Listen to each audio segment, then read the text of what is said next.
Bonjour sur Découvrons la vérité. Aujourd'hui, je vous présente un thème: pourquoi tant de maladies?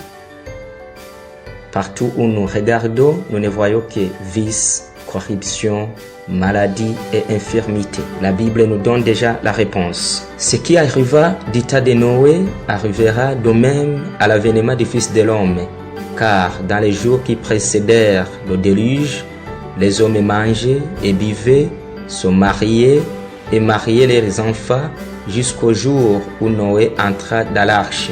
Matthieu chapitre 25, du verset 37 jusqu'au 38e verset. La Bible ajoute: il y aura de grands tremblements de terre et en divers lieux, des pestes et des famines, il y aura des signes dans le ciel. Luc chapitre 21, verset 11. Le monde mange n'importe quoi, n'importe comment, et par conséquent, les pasteurs d'aujourd'hui profitent de cette situation pour tromper et flatter les gens en disant qu'ils possèdent le remède de tous les problèmes, et ainsi dépouiller le monde. Socrate a dit: plusieurs personnes vivent pour manger, mais moi je mange pour vivre. Sans l'ombre d'un doute, les maladies et les souffrances qui prévalent partout sont dues en grande partie aux horaires populaires sur la manière de se nourrir. À cause de cela, on ne peut davantage se fier aux coutumes de la société. Tout le monde est d'accord pour affirmer que la santé est un bien précieux dont il faut prendre soin. Mais dans le monde entier, il n'y a plus à quoi les hommes tiennent plus et qui ménagent moins que leur bonne santé. Nous vivons dans une époque d'une ignorance totale, une époque où plusieurs sont intempérants, si invétérés, qui ne changent pas leurs habitudes de gloutonnerie pour quelque considération que ce soit. Ils préfèrent sacrifier leur santé et même mourir prématurément que de refréner leurs appétits désordonnés. Beaucoup ignorent le rapport qui existe entre le manger, le boire et la santé.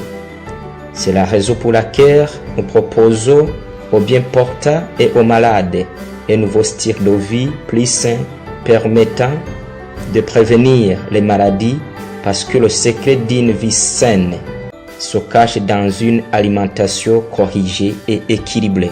Depuis la chute en Éden, la dégénérescence mentale, physique et spirituelle de l'humanité est allée s'accentuant d'une génération à l'autre. La maladie est passée des parents aux enfants, à tel point que de pauvres petits êtres doivent supporter les tares transmises par l'hérédité. Le monde est malade, et partout où demeurent les enfants des hommes, la souffrance abonde, et on en cherche le soulagement. Mais trop souvent, les lois établies par Dieu pour gouverner la vie sont transgressées d'une façon flagrante.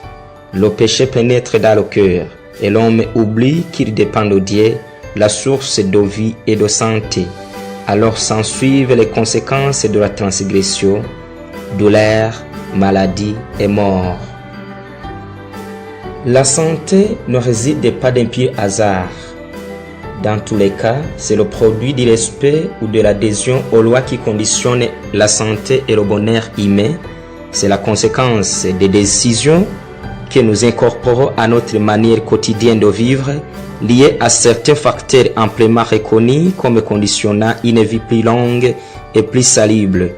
En réalité, notre manière de vivre aujourd'hui déterminera dans beaucoup de cas notre santé de demain.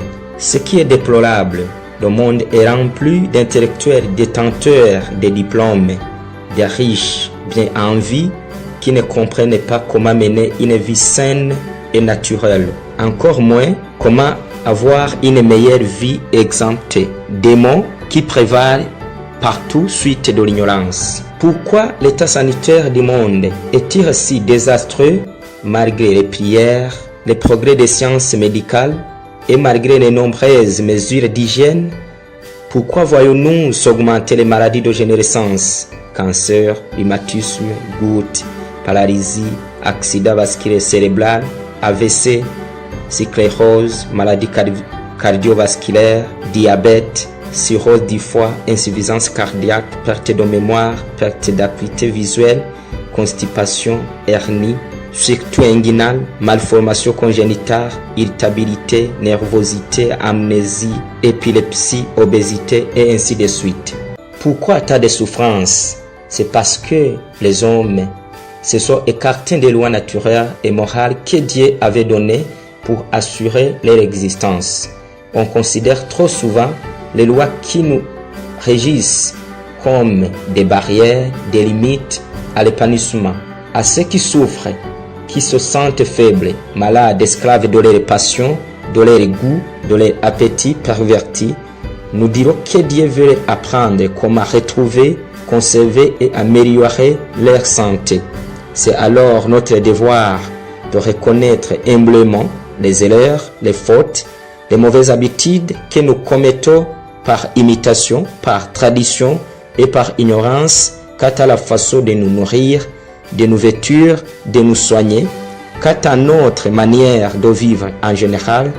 Et ça sera aussi notre devoir d'apprendre comment nourrir et soigner notre corps d'après les lois et les principes que Dieu nous a donnés. Malheureusement, la médecine moderne ne prête que peu d'attention aux propositions des partisans de la médecine naturelle. C'est pourquoi quiconque ose recommander certains aliments pour prévenir les maladies qui troublent l'humanité est taxé de charlatan. Mais la Bible dit: mon peuple est détruit parce qu'il manque la connaissance.